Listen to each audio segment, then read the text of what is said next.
wavaga hano i Kigali ujya Butare, ahantu wabonaga umuntu ucaracara ni Muhanga, ni Ruhango, ni Nyanza, abantu bakeya nabo. Igihugu cyari vide wa mugani. Kwa gatandatu wa mbere w'ukwezi kwa 9 Perezida Bizimungu ajya Butare gusura Hôpital Universitaire. Turajyana. Ikintu cyankubise ahantu na n'ubu ntazibagirwa nuko utashoboraga kugenda ufunguye ibirahure by'imodoka kubera umunuko. U Rwanda rwose rwaranukaga. Ubwo ari 186 by'amanyarwanda by'amadolari. Yego. Cyakora nyine ndagije Imana aho ko yabaha ayakubita ku mufuka aratoroka arigendera. Kandi ubwo tuganira n'abo bayobozi baravuze ngo ntibishoboka, ngo nta muntu ujya uhinduza Perezida wa Amerika gahunda. Turavuga ati nta cyubwo adashobora guhindura gahunda, natwe nta Perezida wacu ntazaza. So byatumye aza anatwara Perezida Bizimungu muri Air Force One amujyanye mu nama Kampala. Hari abantu babona u Rwanda rumeze gutya bakibagirwa aho rwavuye. Twe turaruzi uko rwari rumeze. Yes, reka twongere tubaye ikaze nshuti bakunzi mukurikiye One Nation Radio n'ijwi rya diaspora nyarwanda. Twizere ko aho muri hose mukomeje kumererwa neza. Uyu munsi rero nk'ibisanzwe musanzwe umenyere ko mu biganiro byacu bitandukanye tugira dutya tukagira n'abatumirwa dutumiramo maze bakabasha kutubwira byinshi ku buzima bwabo ndetse na byinshi benshi mushobora kuba mubibazaho. Uwo tugiye kuganira nawe uyu munsi n'umuntu yavuga ko amaze igihe kitari gitoya mu buyobozi bw'u Rwanda, n'umwe mu bantu bitangiye kuyobora iki gihugu cyacu cy'u Rwanda kuva jenoside yakorewe abatutsi irangiye muri 1994 kugeza magingo aya, ariko ubu yinjiye mu kiruhuko cy'izabukuru. Ni Honorable Ambassador Charles Murigande tugiye kuganira nawe. Turaza kwibanda cyane ku rugendo rwe muri politike, mu burezi ndetse no mu bubanyi n'amahanga, cyane ko ari hamwe mu hantu yibanze cyane mu nzego zitandukanye yagiye ayobora muri ibyo bice tubabwiye. Icyo usabwa no gukomeza kudukurikira, waba utarakora subscribe ukayikora, hanyuma ukaba waduha n'ibitekerezo byawe aho hasi muri comments. Iyi ni One Nation Radio ukomeje gukurikira. Jewe nitwa Simeon Stizo Muhumuza.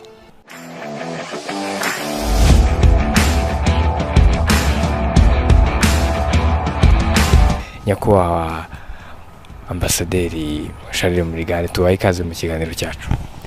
Murakoze kuba mwaje kunshaka ngo tuganire. Ko nyine akaza neza. Murakoze cyane. Ngira ngo ikibazo cya mbere umuntu wese yakwibaza, umuntu yavuga ko ari nacyo kiri kwibazwa na benshi mu bantu babamenye, nkuko n'ubu natangiye mbivuga, duherutse kumva amakuru ko mwatangiye ikiruhuko cy'izabukuru. Mwaduhamiriza ayo makuru? Ibyo ni ukuri. Minsi ishize nandikiye nyakubahwa Minisitiri w'Intebe musaba ko yabanyemerera nkajya mu kiruhuko cy'izabukuru. Ntabwo byatinze, yaje kunsubiza ambwira ko inama ya Minisitiri yabiganiriyeho iranyemerera. Yego. Akenshi abantu iyo bagiye mu kiruhuko cy'izabukuru hari abantu badahita ku kanya babasha kubyakira, ko babonaga umuntu agisa nkaho agifite imbaraga kandi yakomeza. Ngira ngo musura namwe imbuga nkoranyambaga mwarabibonye. Mu kubibona mwebwe wenda uyu munsi nibwo tugize amahirwe yo kuganira, nyuma y'uko wenda n'abanyarwanda babimenye bumvisha ayo makuru, ariko reaction zabaye izihe? Ntabwo nabonye umwanya cyane wo gukurikirana ibyanditswe hirya no hino, ariko hari abanyandikiye, abo twakoranaga n'ababyumvise banyandikira, banyandikiye amagambo meza cyane, naho nashoboye kureba ku mbuga nkoranyambaga zitari nyinshi, nabonye hari amagambo meza ashima ibyo nakoze, uko nabyitwayemo. Ikintu cyanje mu mutima ni ugushimira Imana, kuko mu by'ukuri iyo umuntu amaze imyaka nk'iyo nari maze mu kazi ka leta gatandukanye, hanyuma wajya mu kiruhuko cy'izabukuru ukabona abantu bandika bashima, bavuga amagambo meza, wumva nta kindi wakora atari ugushimira Imana yagushoboje. Ndetse numvise binandenze kuko bavuze amagambo meza arenze ay'umuntu yakwitekerezaho, ku buryo naje kugira igitekerezo mvuga ngo Imana yafashe bikeya nakoze irabitubura mu maso yabo nabikoreraga, ibigira byinshi, nk'uko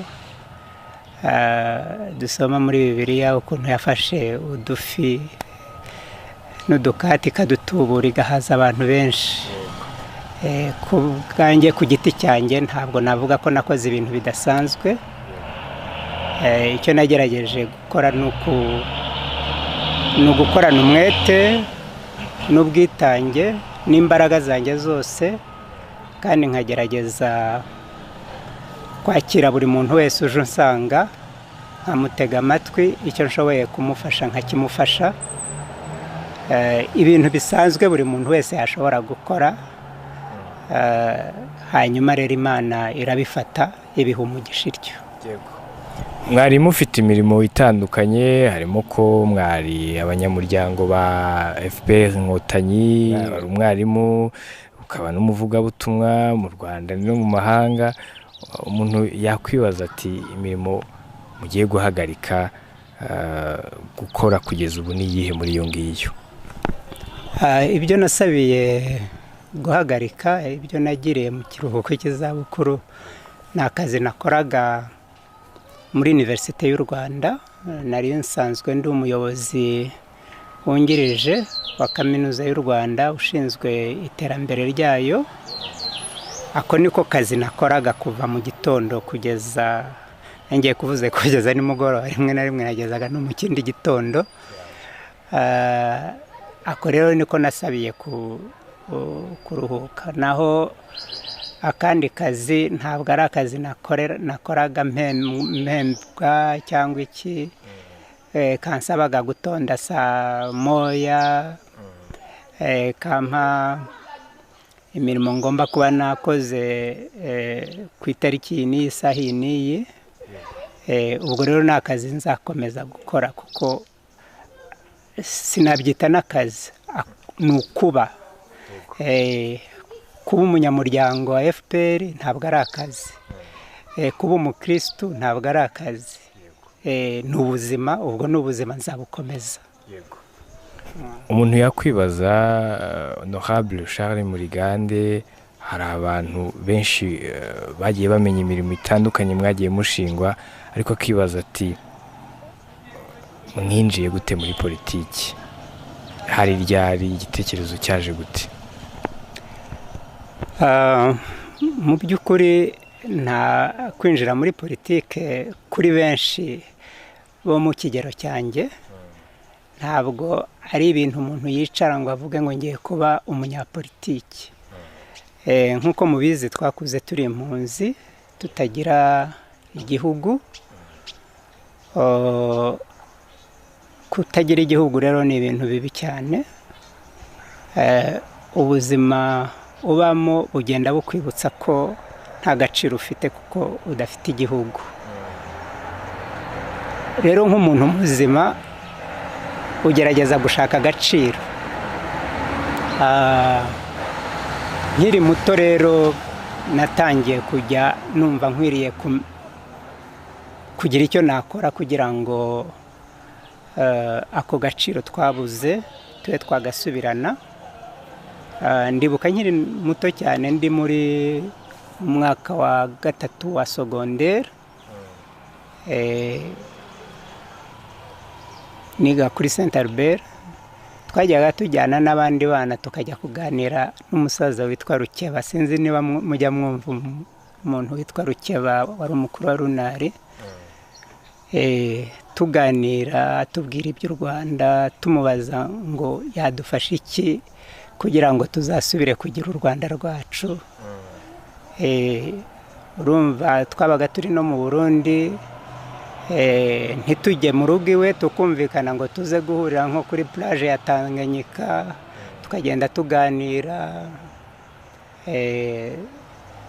ubwo rero nagize igitekerezo kuva kera cyo kuba nagira akamaro katuma abanyarwanda basubirana agaciro bikomeza gutyo ndibuka ngeze no mu Bubiligi ngiye kwiga mu Bubiligi natangiye gushakisha abanyarwanda babaga mu Bubiligi kugira ngo tujye tuganira icyo twakora kugira ngo tuve mu buhunzi hari umuryango witwaga Akora yari Association de Communauté d'Origine Rwandaise tukajya duhura tuganira nyuma rero aho ndangirira amashuri mu Bubiligi ntashye ngiye mu Burundi nsanga icyo gihe hari abasore benshi bari batangiye kumenya ibya RANU Rwanda Alliance for National Unity nanjye baraza turaganira kuko harimo umwe mu bo twajyaga tujyana kureba Rukeba yumvise ko nagarutse rero aza kundeba kuko yari azi ko ndi bwitabire ibyo bya RANU hanyuma ninjira muri RANU muri 1987 nyuma gatoya RANU yaje guhinduka FPR ubwo rero kuva icyo gihe nyine nagiye mba hamwe n'abandi gutekereza ku cyakorwa kugira ngo duhindure ibyari biri mu Rwanda naho umuryango wa FPR utangiriye urugamba watangiye urugamba ndi muri Amerika icyo gihe nabaga Washington bihurirana rero nuko nari umwe mu bantu bakeya batarenze 4 nko muri Amerika muri Leta Zunze Ubumwe za Amerika wari uzi umuryango wa FPR ako kanya nyine dutangira noneho gushyigikira urugamba rwari rutangiye njya kuri za radiyo ntanga ibiganiro ndibuka najyaga ntanga ibiganiro kuri VOA yaba ari mu makuru cyangwa se ibiganiro nk'ibi ngibi turiho dukora byinshi cyane no kuri za RFI n'ahandi hose ubwo rero ninjira muri politike gutyo atari ukuvuga ngo nashakaga kuba umunyapolitiki ariko nashakaga guhindura ko gushaka agaciro twari twarabuze ntabwo nagiye muri politike kubera nkunda politike cyangwa se nifuza kuba umunyepolitike ariko nagiye muri politike kugira ngo mfatanye n'abandi kugira icyo twahindura ku gihugu cyacu cyari kiyobowe nabi cyarabyaye impunzi nyinshi n'abatarabaye impunzi barabaye abaturage badafite agaciro. Mugerageje kutunyuriramo icyatumye mwinjira muri politiki urumva hari icyo kibazo cy'ubuhunzi mutangira kubiharanira mwana tubwiye ko mwabaye muri Leta Zunze Ubumwe za Amerika icyo gihe ndetse mukaba mwari muri bamwe mu bagize uruhare rwo gukangurira abandi banyarwanda babaga muri Amerika mu gushyigikira urugamba rwa RPF rwo gucyura abanyarwanda b'impunzi rukanahagarika jenoside yakorewe abatutsi yo muri 1994 umuntu yakwibaza ati muri make icyo gihe rero urwo rugamba ruratangiye byari bimeze bite? mbere y'uko rutangira najyaga nganiriza abantu mbabwira ibya FPR ugasanga ntabwo bashaka kubyitabira ariko bumvise ko FPR yatangije urugamba rwo kubohora u Rwanda baranshatse ati noneho ngo nitubwire bya bintu wajya gutubwira ntidushake kubyumva ku buryo rero urugamba rwakanguye abanyarwanda bose dutangira rero kuvuga impamvu turiho turwana ndibuka ibintu bya mbere twakoze ni za manifestation imbere ya za ambasade z'Ababiligi kuko Ababiligi bari bohereje abasirikare gufasha Habyarimana tugera za manifestation imbere y'ambasade z'Abafaransa ya Zaire icyo gihe kubera baje kwivanga mu rugamba rwacu no gushyigikira Habyarimana leta ya Habyarimana ubwo rero dutangira no kujya twandika amabaruwa twandikira abakongressman cyangwa se abashinga amategeko bo muri Amerika dutangira no kujya tujya kureba State Department cyangwa se Ministère y'Affaires étrangères yaho n'ibigo bijya bigira influence ku butegetsi barabyumvaga oya ntabwo bahita babyumva bitwara umwanya munini icyangombwa no kudacika intege iyo umuntu azi icyo akora iyo umuntu azi icyo akamije ntucika intege byatwaye umwanya munini kugira ngo batangire kubyumva nk'ubu ndibuka bwa mbere Minisiteri y'Ububanyi n'Amahanga ya Amerika itwakira muri ofisi yabo hari mu kwezi kwa gatatu muri 1991 urumva hari hamaze nk'amezi hafi 6 dutangiye urugamba ariko nitwacikaga intege twaboherezaga inyandiko za FPR ibintu nk'ibyo noneho bageraho basanga bakwiriye gutangira kudutega amatwi natwe kuva icyo gihe rero bakajya bantumira nkajyayo nkaganira nabo nashaka rendezvous nabwo bakayimpa haba hari n'abayobozi b'umuryango wacu baje muri Amerika nkabasabira rendezvous bakayiduha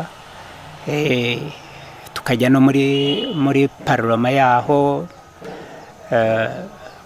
tugenda rero tumenyekana gutyo batangira kudutega amatwi gutyo yego icyo gihe ngira ngo ndibuka ko nk'umuntu icyo gihe mwari mufashe ya mbere yo guharanira gutaha ku buryo ubwo ari bwo bwose mu Rwanda n'inyuma ya jenoside icyo cyemezo na mbere ya jenoside isa nk'iri gutangira mwagifashe mute kandi nyamara mwebwe mwari mufite akazi keza icyo gihe jenoside itangiye yewe nyine urumva nari nsanzwe ndi umuvugizi wa FPR hariya muri Amerika information zose zarazaga zikangeraho n'abantu bashakaga kujya kureba ibiriho biba ari abajournalisti ari abakozi baza ONG bose nijye bacagaho kugira ngo masabire uruhushya rwo kuba bakwinjira mu gice FPR yayoboraga ubwo rero hari nk'abayobozi baza ONG ndibuka hari nk'umugabo witwa Roger Winter wayoboraga US Committee for Refugees yaraje inshuro nk'eshatu gutyo akaza akanafata n'amafoto n'amavideo akaza akatwereka bikadukora ahantu ndibuka madamu wanjye we yaje kugera haravuga ngo arumva atashobora kuguma yicaye muri Amerika nta kintu akora we ansaba uruhushya ati rwose sinshobora gukomeza nicaye contribution yanjye ari ukurira kandi hari abana bagenda batorwa mu ntumbi bagira bate nyemerera ngende nibura njye kwiyokipa abo bana njye kurera abo bana ndamureka aragenda mu gihe cya jenoside intambara imeze nabi. ngo yari muri 94 muri 94 mu kwezi kwa gatanu. Araza wenyine afatanya n'abandi bari ku rugamba, bagenda batora utwana bakuye mu mirambo, borganiza inzu zo kubarereramwo, ku buryo rero ubwo jenoside yarangiraga, umuryango wa FPR watangiye gusaba abanyarwanda aho bari ngo baze gufasha kubaka igihugu. Nanjye baransabye niba naza. Icyo gihe urumva madamu wanjye yari ari ino, so cyari icyemezo kitoroshye gufata utavuganye na madamu. Ndabasaba bamfasha kuba namuvugisha kuri telefone satellitaire bari bafite, turaganira twemeranya ko rwose nta kuntu twaguma muri Amerika. Igihugu cyacu cyaracitse umuborogo, twumva aho dukwiriye kuba ari mu Rwanda, tukababaranwa n'abandi banyarwanda, tugafatanya nabo kubaka u Rwanda. Ubwo rero nyine ntangira gusaba uruhushya cyangwa se gusezerana, no gusaba uruhushya. Ndamubwira ngo ashaka uko agaruka kugira ngo asigare ku nzu, kuko njye nihutiraga kuza. Hanyuma aragaruka. Hagati aho nanjye njya kubwira abayobozi ba Howard University ko mbasezeyeho ngiye gutaha. Ntibanabyumva, bageze ngo nasaze, kuko urumva ibintu babonaga kuri za televiziyo ntabwo bumvaga ko hari umuntu muzima. Ubwo muri Howard University mwakoraga izihe nshingano? Muri Howard University nari director wa Biostatistics Center ya College of Medicine, cyangwa se ya College ya Medicine. So urumva nari mfite akazi keza rwose, mpembwa n'amafaranga meza. Ndetse banishimiye n'akazi nkora, kuko ndibuka ndiho nsezera, Dean wa Medicine yarambwiye ngo ariko se ko wakoraga akazi keza, utera imbere, urajya muri kiriya gihugu cyasenyutse gute, kirimo ibibazo gute? Mubwira amagambo ngira ngo yarinze apfa akiyibuka, kuko iteka uko nasubiraga Washington najyaga njya kubareba, agahora ambwira ati amagambo wambwiye na n'ubu iyo mpuye n'abanyeshuri ndayababwira. Bamubwiye gute? Kuko naramubwiye ngo nibyo koko hano muri Amerika nari mfite akazi keza, nakoraga n'umurimo mwari mwishimiye, ariko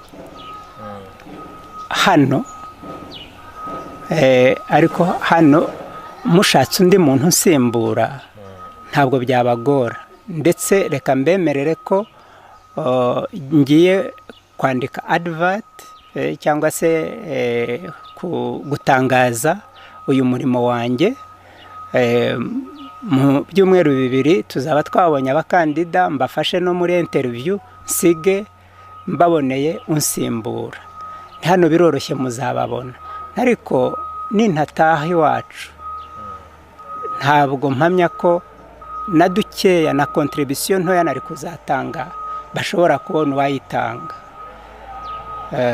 Icyo gihe nyine yumva mubwiye ibintu by'ukuri, aguma bitekerezaho. Ndabizi ko bizanagora. Icyo gihe yaranambwiye ngo maze rero ngo nubwo ugiye umenye ko niwagira ikibazo na gitoya uzagaruke, tuzaguha akazi rwose. Ndamubwira nti ibibazo byo nzabigira, hongeye mu bibazo nta kuntu ntazahura n'ibibazo. Ntingiye ndufite uwo mugambi wo kugaruka sinatinda. Ntumenye ko ngiye kandi ntazagaruka, araseka. Ubwo rero nyine ndasezera ndaza. Mu gihe gitoya nyine na madama abamaze kwitegura, araza tufatanya n'abandi banyarwanda kugerageza kubaka u Rwanda rwacu. icyo gihe rero jenoside irabaye, muraje irimo iraba, FPR inkotanyi irayihagaritse irarangiye, nyuma ya 1994 u Rwanda rukiva muri jenoside n'intambara, mwabaye umujyanama wa Perezida Bizimungu. Honorable, mwabwira abadukurikiye uko ibintu byari byifashe icyo gihe ndetse n'ingorane mwahuye nazo icyo gihe, urumva nk'igihugu cyari kikiva mu bihe by'intambara? Yenda reka mvuge ibintu bibiri, hari byinshi umuntu yavuga, ariko ibintu byankoze ku mutima nkigera ino. Ndibuka nageze hano ku itariki 23 z'ukwezi kwa munani, mpagera mu ijoro, nanafashe indege ngeza i Kampala, hanyuma nkodesha imodoka ndaza, ngera hano mu ijoro mu masaha 4 z'ijoro, kubera nta muntu nari nzi aho ari, ariko madamu kuko yari yaraje ino nyine muri icyo gihe cya jenoside, yavuye ino asize ababyeyi banjye bamaze gutaha, abasize Rwamagana, arambwira ngo abasize ahantu harebana no kwa Dereva Hotel. So ubwo rero nkomeza ngi Rwamagana muri iryo joro, ngerayo masaa 6 z'ijoro ndarayo, hanyuma buracya ndagaruka. Ngarutse rero ntabwo byatinze, bahise bampa ako kazi ko kuba umujyanama muri Presidansi ya Repubulika. Muri weekend hari kwa gatandatu, ngira ngo kwezi kwa 9 gutangira kwa gatandatu wa mbere w'ukwezi kwa 9, Perezida Bizimungu ajya Butare gusura Hôpital Universitaire, turajyana. Ikintu cyankubise ahantu na n'ubu ntazibagirwa, nuko utashoboraga kugenda ufunguye ibirahure by'imodoka kubera umunuko. U Rwanda rwose rwaranukaga kubera abantu bari barapfuye ari benshi. Ukareba iyo misozi, udusozi tw'u Rwanda twiza, wakubitiraho yuko buri gasozi kose kariho ibinogo byuzuye abantu bapfuye, amarira akabunga mu maso. Ubu nkunze kugira amarira byoroshye akabunga mu maso. Icyo kintu rero cyankoza ahantu. Ikindi kintu cyankoza ahantu nababwira uko u Rwanda rwari rumeze. Nko mu byumweru 2 ntangiye akazi, President Bizimungu yagombaga kujya muri Assemblée Générale ya Nations Unies. Ubwo rero nari umujyanama we mu by'ububanyi n'amahanga. So nige rero wateguye urwo rugendo, cyane cyane ko na Amerika nari narayibayemo. Musabira nyine za rendezvous zose za ngombwa. Noneho tugiye kugenda, tujya gushaka amafaranga y'urugendo. Ikintu cyankubise ahantu, nagiye muri ministeri, kuko icyo gihe Banque Nationale yari igifunze, itari yatangira gukora, na za banke zose kuko bari barazibye zarabaye piye. Tujya rero muri Minecofin. Amafaranga yose y'u Rwanda yabaga muri coffre-fort muri Minecofin. Turagenda, barakingura, barayabara, mbona amafaranga u Rwanda rutunze nayo dusanga adahagije kugira ngo aturihire amatike tuzabone na ya hoteli. Batangira guhamagara kuri phone, ku byombo. Icyo gihe babyitaga ibyombo. Bahamagara ku mupaka wa Rusumo, bababaza ngo mufite amafaranga angahe, ngo uyu munsi mwinjira angahe. Bahamagara wa Kagitumba, bahamagara bose babaza udufaranga duhari ngo batuzane barebe ko bateranya tukabona uko tujya mu rugendo.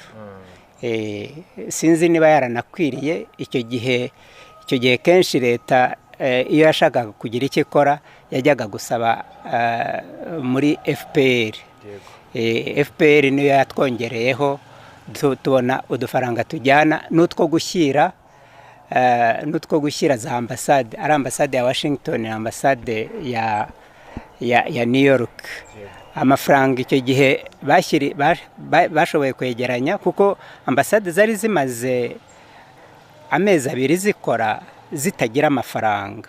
Ari Mutaba wari uri Washington, ibyo yakoraga byose yakuraga mu mufuka we. Ari Manzi Bakuramutsa wari uri New York, ibyo yakoraga byose yakuraga mu mufuka we, nta mafaranga yarahari. Hanyuma rero icyo gihe navuga ko leta yakubisinze ibipfunsi ishaka udufaranga yabashyira kugira ngo izo misiyo zikore. Amafaranga 186 babiha umuntu witwa Ndagijimana wari Ministre w'Affaires étrangères ngo ayashyireza abambasaderi babone uko bakora. Manzi Bakuramutsa yari ambasaderi, Mutaba bari charge d'affaires. Ubwo ari 186 by'amanyarwanda by'amadolari. Yego. Cyakora nyine Ndagijimana aho kuyabaha ayakubita ku mufuka, aratoroka arigendera. Ubwo za ambasade ziguma gutyo nyine. So ibyo ni ibintu nakubwira. Ubwo ibyo 186 wongeyeho na misiyo bari baduhaye yo kujyana delegation ya Bizimungu, navuga ko ari yo mafaranga u Rwanda rwari rufite icyo gihe. Nicyo kikwereka nyine uko u Rwanda rwari rumeze. Ibintu byari bikomeye, byari bibi. Hari abantu babona u Rwanda rumeze gutya bakibagirwa aho rwavuye. Twe turaruzi uko rwari rumeze. Nifuje kubabwira ibyo bintu bibiri. Kumva u Rwanda rwose ari umunuko, icyo kintu nakubwiye, wavaga hano i Kigali ujya Butare, ahantu wabonaga umuntu caracara ni Muhanga, ni Ruhango, ni Nyanza, abantu bakeya nabo. Igihugu cyari vide wa mugani. Byerekana nyine ngo igihugu cyari cyarapfuye, kigeze habi rwose. Ubwo rero nashatse kukubwira ibyo kugira ngo wumve neza uko ibintu byari bimeze. Muri icyo gihe kandi wanabaye n'umunyamabanga mukuru wa RPF Inkotanyi, umuryango wavuye ku ishyaka ryaharaniraga kubohoza u Rwanda. Byagenze bite kugira ngo ishyaka ryarwaniye kubohoza igihugu ribe ishyaka ubuzima bw'igihugu bwose burambirijeho? Ubwo nyine nyuma yo kuba umujyanama wa perezida, naje kugerwa Ministre wo gutwara abantu n'ibintu n'itumanaho. Nyuma rero nyuma yaho baza kongera umuyobozi wa kaminuza nkuru y'u Rwanda. Ibyo kuba umunyamabanga mukuru w'umuryango wacu FPR Inkotanyi byo byaje nyuma. Byaje muri 1998 muri kongere yayo cyangwa se bureau politique élargie yabaye mu kwezi kwa kabiri muri 1998. Nibwo natorewe kuba umunyamabanga wa FPR. Mu by'ukuri FPR Inkotanyi imaze guhagarika jenoside no kubohora rwose igihugu, niyo yashyizeho ikibuga cya politiki ari umuryango wa FPR Inkotanyi cyangwa andi mashyaka bashoboye gukiniramo politiki. Ikintu cya mbere rwose abanyarwanda bakwiriye kumva bagasobanukirwa cyatumye uru Rwanda rwiyubaka, nuko nyuma yo gutsinda intambara, aho kumera nk'abandi bantu bose batsinda bakikubira ibintu, ubundi mu cyongereza aravuga ngo the winner takes it all. Twebwe abayobozi b'umuryango wacu, cyane cyane nyakubahwa perezida wa repubulika Paul Kagame, we yaravuze ngo nta kuntu twakubaka uru Rwanda twihariye ubutegetsi, ntabwo twaba dutandukanye n'abo dukuyeho. Ubwo rero ni nayo mpamvu no muri guverinoma ya mbere yashyizweho byabaye ngombwa ko amashyaka yose yari yanditswe muri akoro ya Arusha, usibye Merende yari yakoze jenoside, yateguye ikanashyira mu bikorwa jenoside. Ayandi mashyaka yose twarayazanye ajya muri guverinoma. Yewe ndetse na Merende ntabwo twayikuyemo yose, kuko twashatse abantu bo muri Merende batageze aho bahurira n'ubwicanyi, nuko bamwe banze. Ari nk'uwari ambasaderi Uganda witwa Kanyarushoki, twaramusabye ngo bamushyire muri guverinoma aranga. Hari n'undi wari ambasaderi wabo muri Canada, turamusaba ngo ajye muri guverinoma aranga. Kubera iki? Twashakaga gushyiraho FPR yashakaga gushyiraho guverinoma abanyarwanda bose bazajya bareba bakayibonamo, guverinoma ishobora guhumuriza imitima y'abanyarwanda. Buri munyarwanda ahari akavuga ati iriya guverinoma ntishobora kwicara ngo ingambanire, ntishobora kwicara ngo igire umugambi wo kundimbura, kuko uriya muntu arampagarariye. Rero navuga ko iryo ari ryo buye ryubatse uru Rwanda ubona, kuba twararesiste cyangwa se twaranze ibishuko abandi bantu bose bagira by'uko iyo watsinze utwara ibintu byose. Tukavuga ngo uru Rwanda ni urw'abanyarwanda bose, abanyarwanda bose bakwiriye kurwibonamo. Rero FPR kubera nyine ibyo bitekerezo byiza yari ifite, yakomeje kuba moteri ya guverinoma nyine. Sinavuga ngo ni moteri ya guverinoma gusa, yabaye moteri ya sosiyete nyarwanda, moteri y'igihugu. Kuko nyine yumvaga ikwiriye gukomeza icyatumye ibaho ni uguhindura imitekerereze n'imyumvire n'imikorere y'abanyarwanda, kugira ngo twubake u Rwanda buri munyarwanda wese yibonamo, twubake u Rwanda rwihesha agaciro, rwiteza imbere. U Rwanda nyine umunyarwanda wese aho ari hose, yaba ari mu Rwanda yaba ari hanze, ashobora kuvuga ati nanjye ubu sinshobora guhisha ko ndi umunyarwanda. Ibyo rero ntabwo twari kubiha abandi, twagombaga kuguma ari twe tubiyoboye, ahubwo tubigeza mu bandi, kugira ngo n'abandi nabo babyumve gutyo. Ntabwo twari kuvuga ngo twarwanye turarangije, akacu nako kurwana rwose. Byo navuga ko abantu bazi amateka ya FPR, kurwana yari option Z, twabyitaga option Z. Kurwana nyine twarwanye kuko nta bundi buryo twari twashoboye kubona bwahindura u Rwanda, ariko icyo twashakaga ni uguhindura u Rwanda. Rero niyo mpamvu twashatse kuguma turi mu cyongereza baravuga muri driving seat.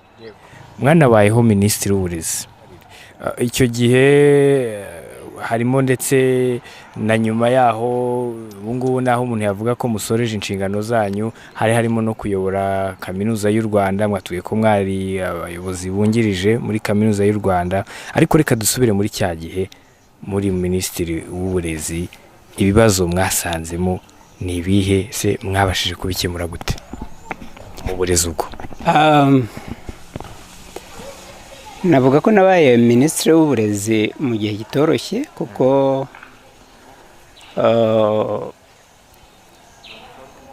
nkimara kuba minisitiri w'uburezi, nabaye minisitiri w'uburezi guverinoma imaze gufata ibyemezo bibiri bikomeye.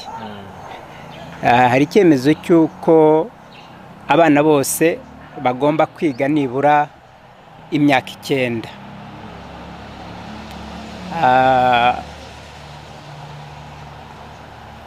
kandi nyine kigahita gishyirwa mu bikorwa. Urumva cyari icyemezo kitoroshye, kuko twagombaga gushaka uburyo haboneka amashuri bigiramwo, ndetse no gushaka abarimu babigisha. Icyo gihe rero byabaye ngombwa ko tugenda twubaka amashuri, classrooms, mu buryo budasanzwe, kuko ndibuka nkimara kuba minisitiri, nabaye minisitiri mu kwezi kwa 7 muri 2009. twari twatanze bije yo kugira ngo twubake ayo mashuri igera kuri miliyari 45, haboneka miliyari 11. Rero dusanga kandi nyine tugomba gushyira mu bikorwa icyo cyemezo cya guverinoma. Icyo gihe turavuga ngo reka twubake ibyo byumba by'amashuri mu buryo budasanzwe.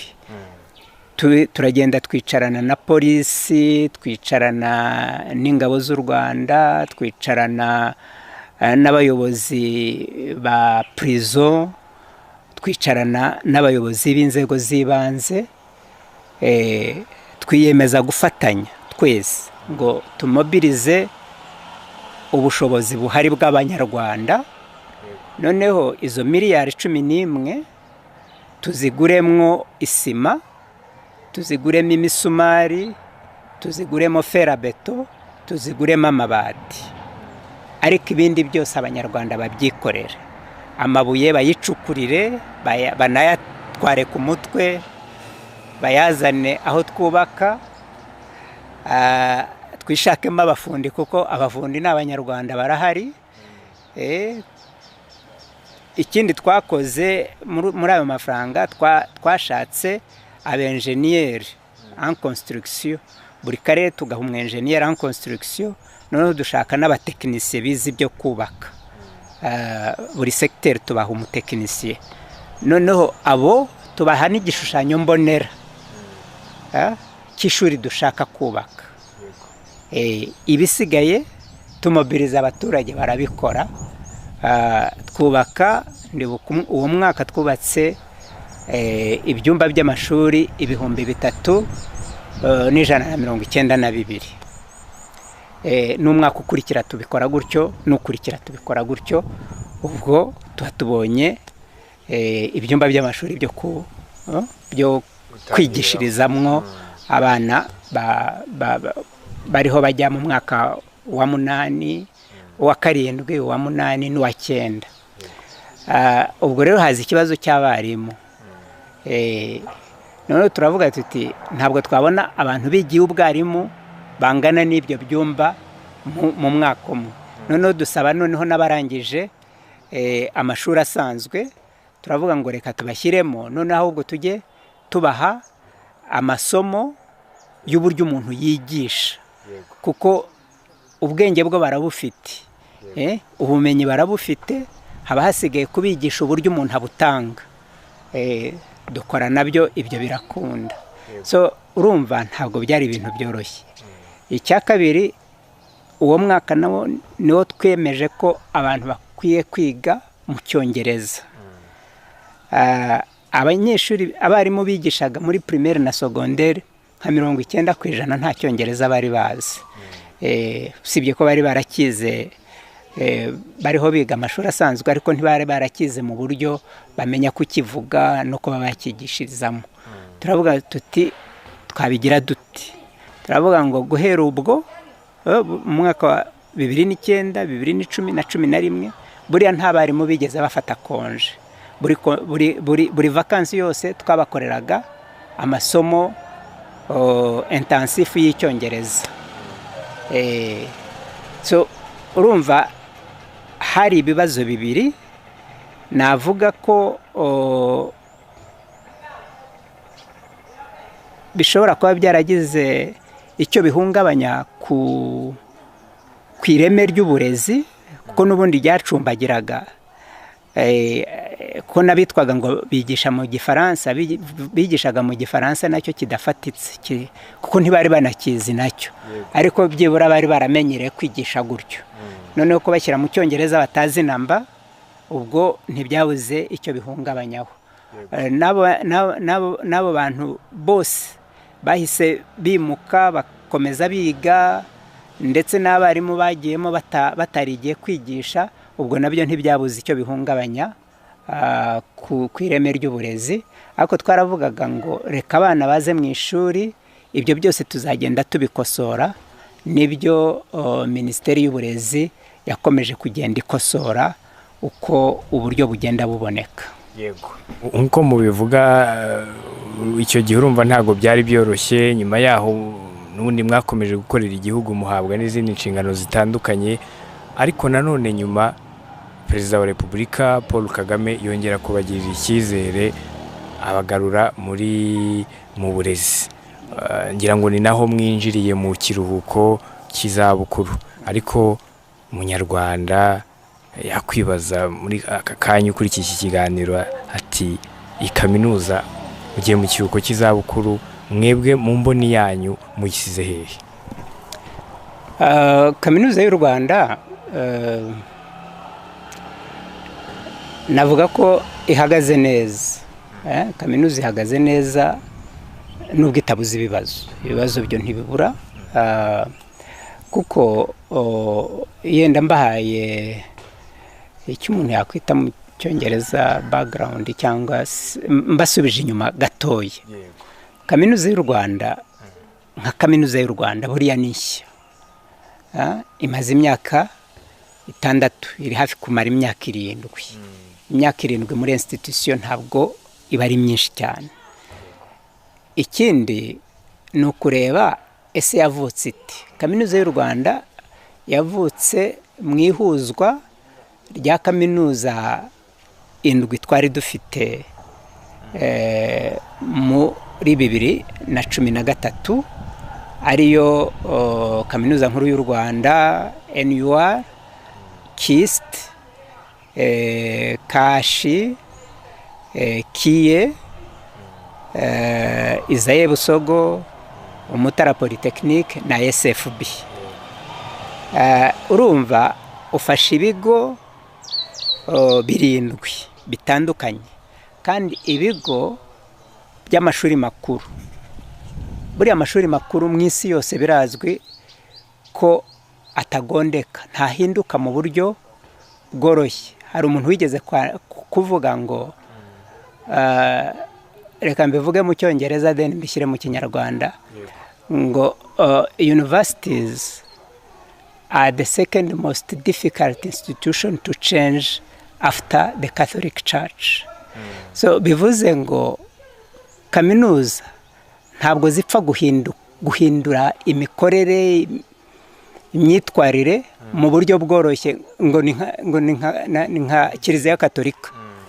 Ubwo rero ufashe institution 7 urazivanze, imwe yose ifite culture yayo, ifite umuco wayo, imikorere yayo, kugira ngo uzavange iyo mico 7 yose, none uzabyaremo umuco umwe abantu bose bahuriyeho, bubaha, bateze imbere. Ntabwo ari ibintu byoroshye.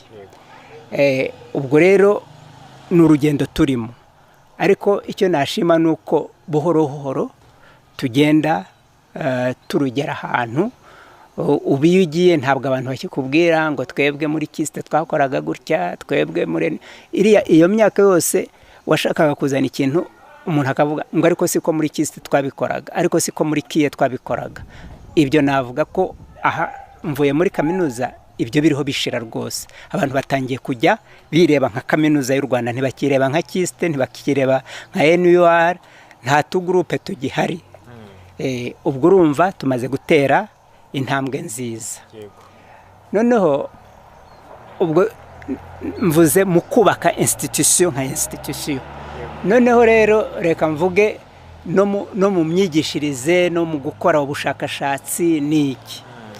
Kaminuza y'u Rwanda buri ijya kujyaho twahereye kure ku bibazo byari bihari dufite ziriya kaminuza zose.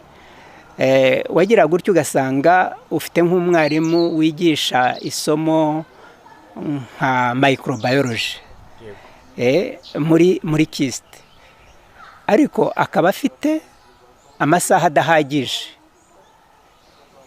kuko yenda ntibafite amasaha abantu biga microbiology benshi, cyangwa se porogaramu nyinshi ziga microbiology, ariko waramwangaje ni microbiologist, aho kwigisha amasaha 900 mu mwaka yenda arigisha 600 kuko niyo ari disponible. Noneho ugasanga muri NUR bakeneye umwarimu wigisha microbiology, bajya guhamagaza uwo muntu ngo aze kubigishiriza bakarinda kumuriha nka professeur visiteur, kandi uwo ni umwarimu wa leta ahembwa na leta imwe itunze kaminuza y'u Rwanda, itunze na kisite. Ugasanga harimo gupfusha ubusa amafaranga y'igihugu. Kuba rero twaravanze tukagira kaminuza y'u Rwanda imwe, uwo mwarimu yabaye umwarimu wa kaminuza y'u Rwanda. Ahari amasaha akwiriye kwigisha, igihe atari yuzuza amasaha ye arayigisha batarinze kumuha andi mafaranga. Icyo bamuha ni kumushakira uburyo agera hajya kwigisha, ntabwo bamuha honorarium. So icyo ni nk'ikibazo kimwe cyakemutse, kuko abarimu bose babaye abakaminuza imwe, yewe n'abanyeshuri babaye abakaminuza imwe. Civil engineering mu Mutara Polytechnic, undi akiga civil engineering muri NUR, undi akiga muri KIST. Ariko ugasanga kubera NUR ifite reputation, mwajya ku isoko bakabanza ku muntu warangije muri NUR, kandi mwese muri abantu bigishijwe na university imwe, na guverinoma imwe. Ubu rero urangije arangiza ari graduate wa UR, agaciro UR ifite ikabaha bose, ikabaha kimwe. Ubwo nindi ntambwe twateye. Ikindi rero nakongeraho, kera kubera twagiraga nyine utwo duprogramu hirya no hino, twose dufite abarimu badahagije. Abo barimu rero ntabwo babonaga umwanya wo gukora ubushakashatsi. Wasangaga icyo bakora mbere na mbere ari ukwigisha, kuko ntibabaga bahagije. Ariko iyo nk'ubu ufashe porogaramu ya civil engineering, abantu biga iby'ubwubatsi, ugafata ukazivanga porogaramu yari iri NUR, ukayivanga n'iyari iri muri KIST, ukayivanga n'iyari iri mu Mutara Polytechnic. Niba muri NUR bari bafite abantu bafite doctora 6 cyangwa se 3, KIST bafite 2, Umutara bafite 2. Ubwo iyo ugize porogaramu imwe bose bakajya hamwe, ubonye abantu bafite doctora barenze 10. Ubwo umaze kugira icyo umuntu yakwita mass critique y'abantu bashobora no kujya hamwe bakategura programme de recherche. Ubu rero kaminuza y'u Rwanda iyo urebye umubare wa publication ikora, ukakompara na za publication izo kaminuza 7 za kera zagiraga, usanga twarakubye inshuro enye. So byerekana iki? Kuba twaragiye hamwe byatumye tugira mass critique y'abantu bashobora gukora recherche. Ubwo tukaba tunapubliya cyane, kandi tunapubliya na publication zifite agaciro, zifite ireme. Kuko iyo urebye uburyo abashakashatsi bo mu isi bazireferaho. Bavuga ngo nk'uko muri gande wo muri kaminuza y'u Rwanda yanditse avuga nk'ubwo Karara, nk'uko usanga batuvuga cyane. Bivuze ngo publication zacu zifite impact nini, ku buryo hari ikigo mpuzamahanga giherutse gukora ubushakashatsi, cyakoze ubushakashatsi muri 2016 cyerekana ko impact ya publication za kaminuza y'u Rwanda ari iya kabiri hano muri East Africa, muri za kaminuza zose zo muri East Africa. So byerekana rero ko kaminuza y'u Rwanda ihagaze neza. Cyakora ntabwo ibuze ibibazo, kuko turacyakeneye kugura cyangwa se kubaka za laboratoire moderne kandi nini zihagije. Hari igihe usanga dufite ka laboratoire yenda ubundi muri norme internationale kagakoreshejwe n'abantu 40, yenda programu igakoresha irimo abantu 200, ukumva nyine ko aho haracyari ikibazo. Turafite amazu ashaje atagezweho, ariko turagenda tuyarehabilita. Ikindi navuga, turacyafite umubare w'abarimu badafite ubushobozi bwo hejuru bwifuzwa muri kaminuza, kuko nk'ubu pourcentage y'abarimu bafite doctora bigisha muri kaminuza igeze kuri 28%, 27 n'ibice. Ubundi twifuza ko nibura 65% y'abarimu bacu bagira doctora. Urumva n'urugendo tukigenda, ariko ikiza nuko twatangiye za programu za doctora.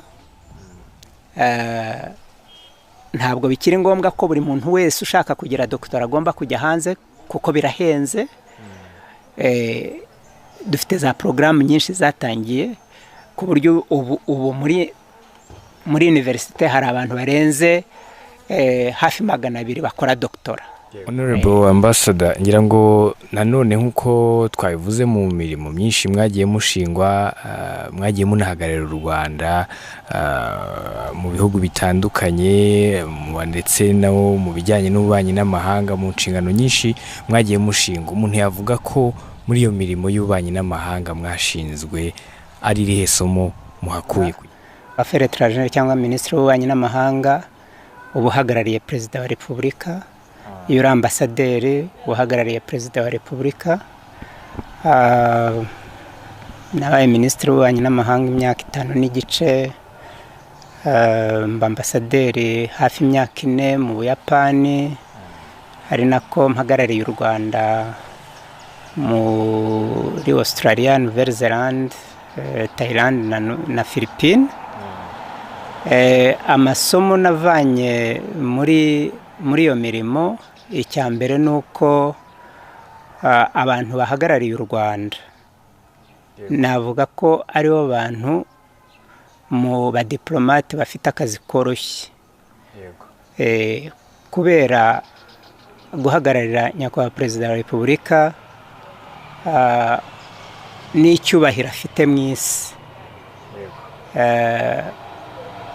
Biroroha rero kumuhagararira, kuko nta muntu wabwira, nta guverinoma wabwira ngo ufite ubutumwa uyizaniye buvuye kuri nyakubahwa Perezida wa Repubulika ngo bajijinganye kutakwakira. Kandi burya nyine uri Minisitiri w'Affaires étrangères cyangwa se uri ambasaderi, icyambere ni ukubona audience.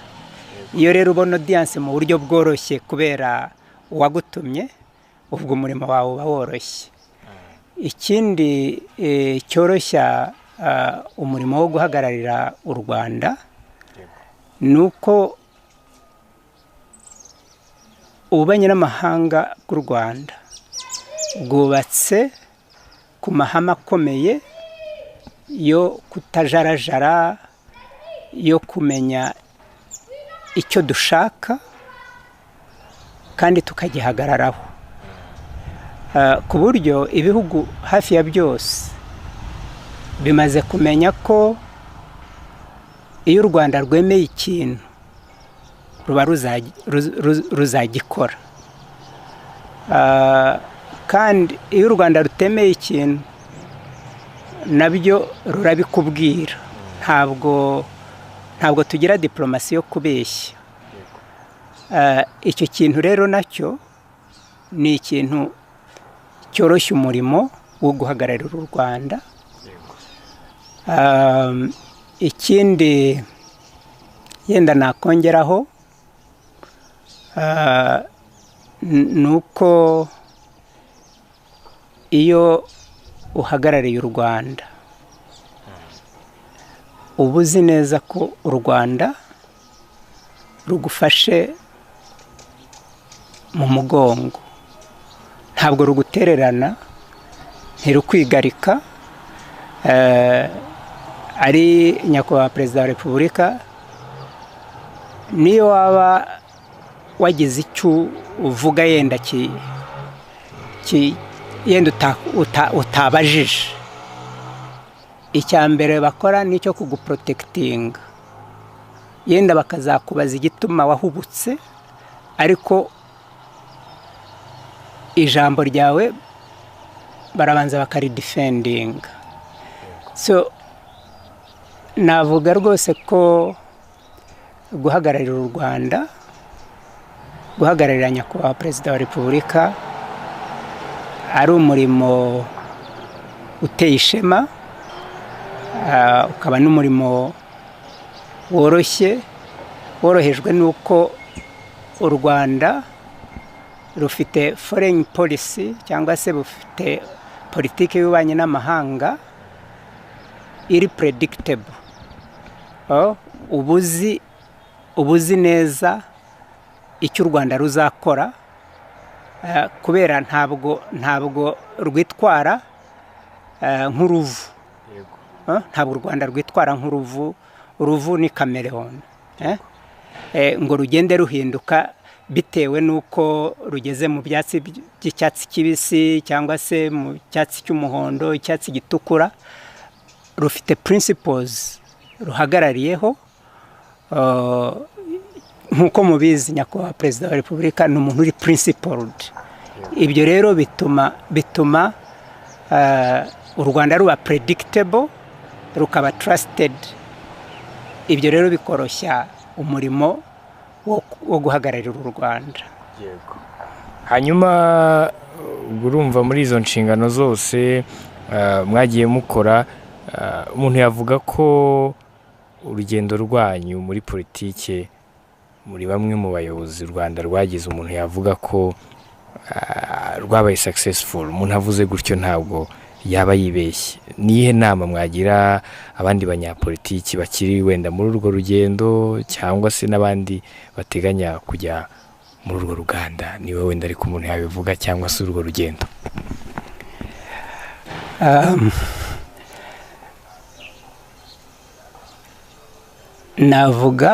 navuga nari mvuga igituma guhagararira u Rwanda byoroshye, ko ari predictability, ari ukutaba uruvu, kutaba kamelewo, ukagira principles bugenderamo. Kuba u Rwanda ruri principled, buriya nicyo cyubatse image y'u Rwanda. Ndibuka kera muri za 1995 na 1996 na 1997 hari ibintu twagiye dukora, ibihugu byinshi bikavuga ngo ariko kari agahugu ko kari arrogant. Ariko buhoro ibihugu byagiye ahubwo bidukundira icyo, ko tuvuga icyo dutekereza, kandi icyo dutekereza tukaba ari cyo dukora, icyo twavuze tukaba ari cyo dukora. Ibyo nibyo byubatse ishema u Rwanda ubona rufite. yenda mbaye n'utandukiriye gatoya ariko nakwibutsa nk'ubu muri 1994 guverinoma y'u Rwanda niyo yasabye ko hajyaho ICTR, International Tribunal for Rwanda, ariko baduhaye International Tribunal for Rwanda idahuye n'ibyifuzo byacu turayanga. Icyo gihe twari members ba UN Security Council, nitwe twari igihugu cyari cyarakorewe jenoside, nitwe twari twaranayisabye ariko to voting against it. Icyo gihe nari nagiriwe icyizere cyo kujya gufasha Manzi kugira negociation ya ICTR. Ibihugu birahaguruka, ibihugu bikomeye byose za Amerika, z'Ubwongereza, Faransa bo bari mu ipfunwe nta nicyo banavugaga, badushyiraho pressure ngo mwoka byaramwe mwoye kuvota contre, ngo basi ni mwiyabstone. Turavuga ati no, ntabwo kwiyabstone twaba tubaye indyarya, turavota contre kuko mwaduhaye ibyo tudashaka. Ubwo baohereza na za delegation na UN Secretary General yohereza delegation yowe na Ardo. Icyo gihe baza kudushyiraho pressure, bavuga ngo turaba duciye nk'amabere ni tuvota contre, ariko turanga tuvota contre. Hajize igihe dushaka kwirukana aba UN monitors, UN human rights monitors. Icyo gihe siravuga perezida bahamagara perezida wacu na vice president bavuga ngo ntimushobora kwirukana UN monitors ngo mwaba muciye nk'amabere. Turabirukana ko twasobanuraga ko batagikora akazi kabazanye. Icyo gihe banatorokeshaga bamwe mu bajenosideri, twirukana na minuwari nayo nuko nayo turayirukana, tuvuga ibyaha iriho dukorera turayirukana. Ariko icyo gihe isi yose yarahugurukaga. Ubundi mu bihugu byinshi bya Afurika ntushobora kubona perezida wa Amerika guhamagaye akubwira ngo sigaho ntukore iki ngo urengeho ugikore.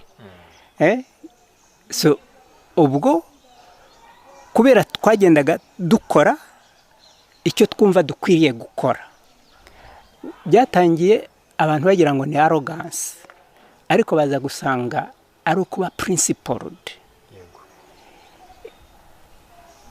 Natanga n'izindi ngero nyinshi. Ndibuka rimwe twigeze gukora ikintu kitajya gikorwa. Perezida Clinton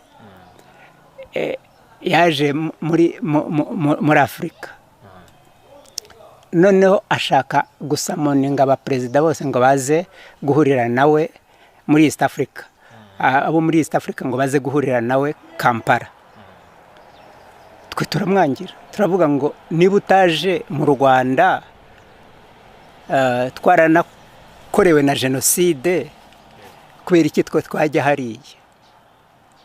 Ndibuka twagiye kuganira n'abayobozi bamwe bo muri Amerika, baratubwira ngo muzi ko ikintu mwakoze n'Ubwongereza n'Ubudage n'Ubufaransa butatinyuka kugikora. Ntabwo perezida wa Amerika yabaje Lisbon ngo ahamagara aba perezida cyangwa aba premier ministre ba Europe ngo bahurire Lisbon bangi. Twe turababwira tuti twebwe turi principled. Ibyatubayeho bituma nta kintu tugitinya, kuko niki se mwadukorera kirenze jenoside yabaye mubona ntimugire icyo mukora. Uzi ko byatumye President Clinton aza ahindura gahunda, kandi ubwo tuganira n'abo bayobozi baravuze ngo ntibishoboka, ngo nta muntu ujya uhinduza perezida wa Amerika gahunda. Turavuga ati nta cyubwo adashobora guhindura gahunda, natwe nta perezida wacu ntazaza. So byatumye aza anatwara perezida Bizimungu muri Air Force One amujyanye mu nama Kampala. So buhoro buhoro rero kuba principled. Natanze izo ngero zose nerekana ko ari byo byubatse credibility na respectability u Rwanda rufite uyu munsi. So abana batoya rero nabo bariho baza muri politiki cyangwa mu byo bakora byose, ikintu ntababwira bakwiriye gushyira imbere, bakwiriye gushyira imbere kuba principled, bakagira integrity, bakagira honesty, ntibajye mu manyanga ayo ariyo yose, bakaba hard working, kuko n'u Rwanda cyarugejeje aho rugera n'ibyo byose, ariko biza bijya ku murimo ukorwa, ibintu u Rwanda rukora, yewe n'urwanga akabura icyo avuga, akavuga ati nubwo mbanga ariko barakora, baratera imbere. So abana rero bariho bakura mu byo bakora byose, byaba ari ibya politiki, byaba ari akazi gasanzwe, bubake kuri ibyo bintu, kuba honest, kugira integrity, kutamera nk'uruvu, kugenda uhindagurika, ube credible, then ube hard working. Ibyo ni wabivanga, hanyuma hejuru ukongeraho kumenya Imana, ugakunda Imana, kuko iyo unakunda Imana ibyo ngibyo irabigushoboza. Impamvu ibigushoboza ni uko abantu bo wabihisha, ushobora kwihisha umuyobozi wawe, ushobora kwihisha, ugakora ibyo yakubujije, ariko Imana yo ntaho wayihishira. Iyo uzi ko aho uri hose Imana ikubona, izakurinda no gukora ibyo bintu udakwiriye gukora. Ibyo bishyize hamwe byanze bikunze bizabaherekeza mu rugendo, kandi urugendo rwabo ruzaba rwiza.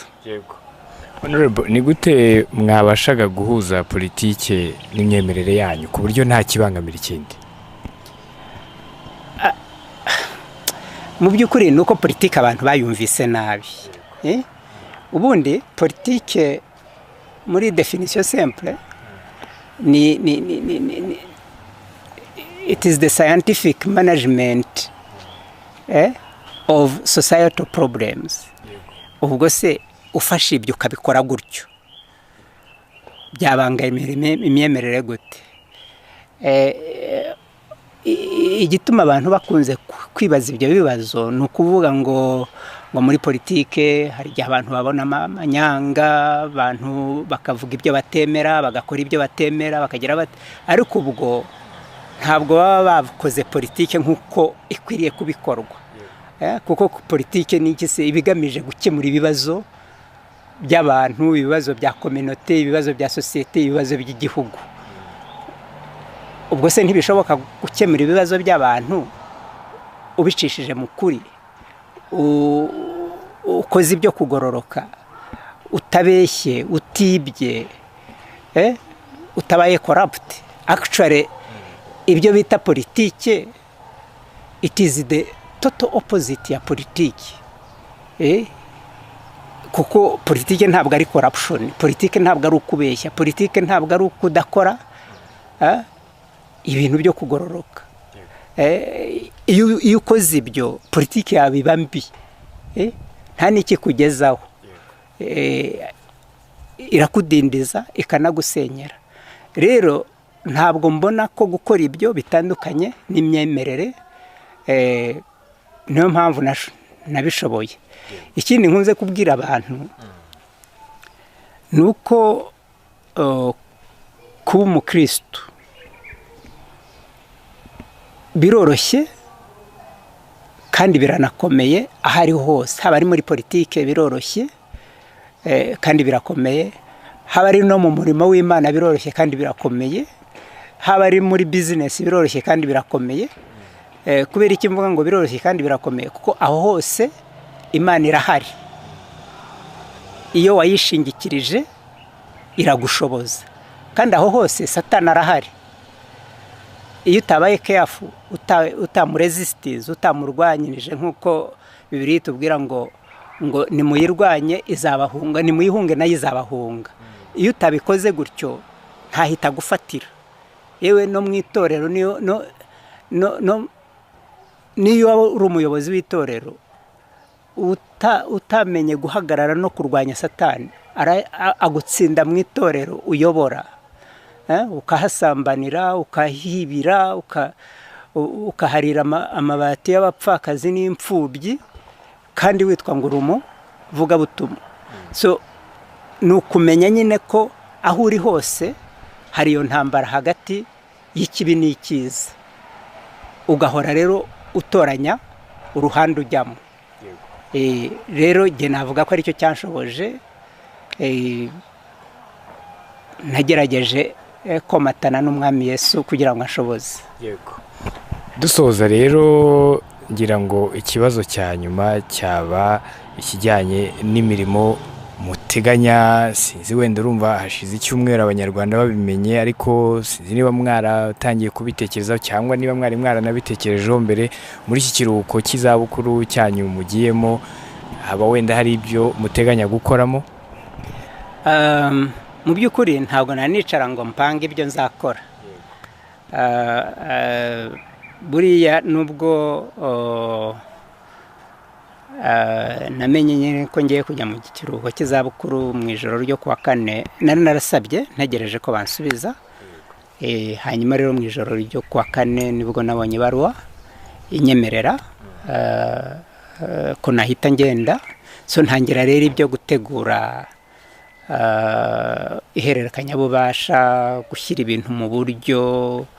Ahantu wari umaze imyaka 4 uba ufite ibintu, burya mu biro hari igihe tuvanga ibyacu n'ibyo bya ofisi, so kugira ngo bishyire mu buryo.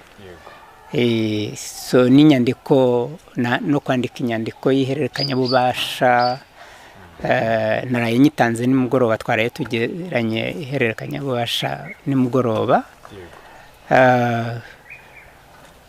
Na n'ubu nyine ntihaba habuze utuntu uvuga uti nubwo namubwiye ibi ndabona bitarasobanutse neza, nkeneye kongera kumusobanurira. So nacaga no muri za email ngenda muha explanation. So ndacyafite ibintu byo gukora bijyanye na UR. Ubundi umurimo usanganywe nari naraburiye umwanya, ntirirwa ntekerezaho.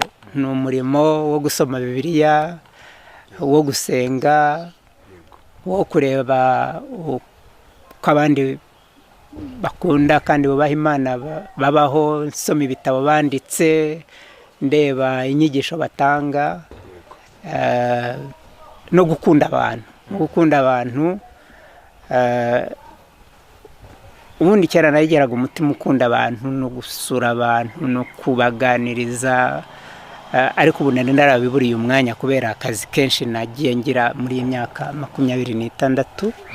So ndumva ngiye kugira umwanya wo gukunda abantu no kubaha umwanya wanjye. Ibyo rero byo ntabwo ndinda kubipanga, byo birahari. Ariko ubwo ntihazabura n'ibindi biziramwo. Ubwo ko Imana izajya ibizana niko nzagenda mbyakira.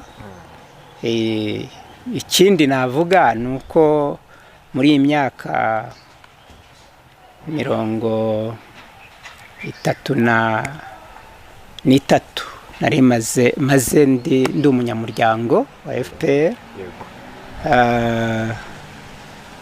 Ikintu nize kurushaho cyangwa se nakuzemwo no gukunda igihugu.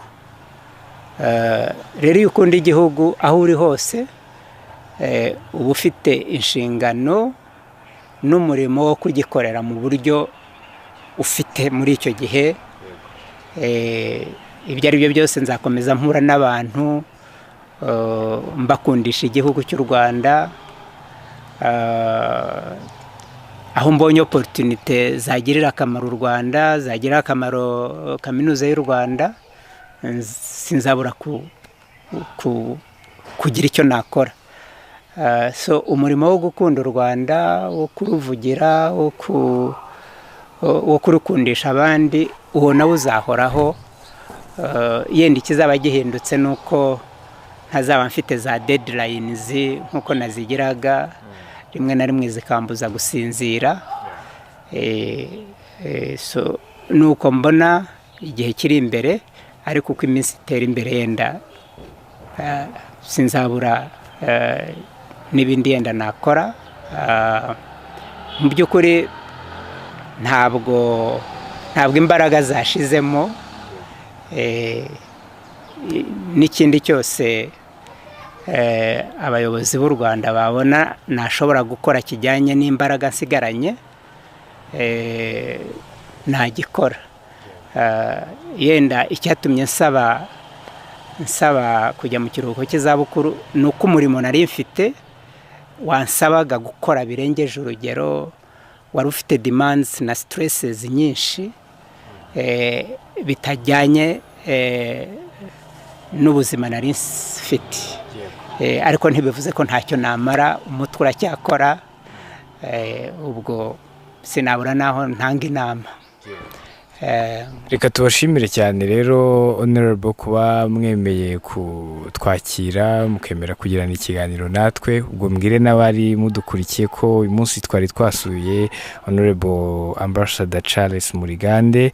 Ni umuntu yavuga ko amaze igihe kitari gito mu buyobozi bw'u Rwanda. Mwabikurikiye mu kiganiro twagiranye, inzego zitandukanye yagiye ayobora. Ni umwe mu bantu kandi bitangiye kubaka igihugu cyacu nyuma ya Jenoside yakorewe Abatutsi mu nshingano nyinshi yagiye ashingwa, ariko cyane cyane muri politike, mu bubanyi n'amahanga ndetse n'uburezi.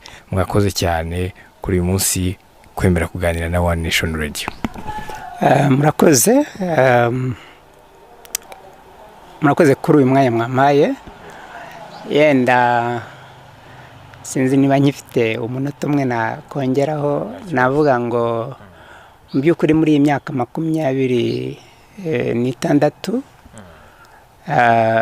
nashimira Imana mu byo yanshoboje gukora, ariko cyane cyane nashimira nyakubahwa Perezida wa Repubulika